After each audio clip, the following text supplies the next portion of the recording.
Suomen Hustler jatkaa vähän tällä samalla polulla, nimittäin tiedät varmaan tämän tuotemerkin, tämän jogurttituotemerkin, tämän Activia.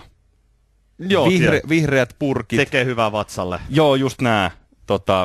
Alkaa taas suolisto toimimaan ja mitä kaikkia vastustuskykyä tässä nyt tulee lisää. Kyllä, ja maitohappobakteeria on niissä. Joo, no tässä on nyt sitten tämä itse mainos, eli tässä on tytöt varsin mielenkiintoisissa asetelmissa. Tässä on kuvattu toisen tytön takapuoli, joka on venytettynä avoimeksi ja sitten toinen tyttö katselee ja ihmettelee, kun sieltä Annelista ruiskua.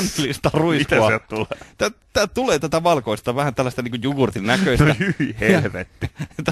Tässä lukee Activia tuplavellä. Siis täällä ei ole mitään tekemistä tämän oikein jogurtin kanssa. Ei tietenkään. Ja perseesi laulaa kuin viimeistä päivää. Oi jumala. Onhan tää makaberia. On tää makaberia, mutta sitten täällä on alhaalla on sivuhuomautus.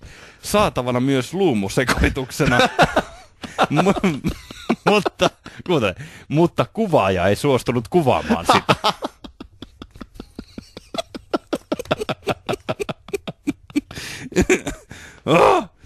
Ja sitten täällä on vielä pienellä prätätty tärkeä teksti. On.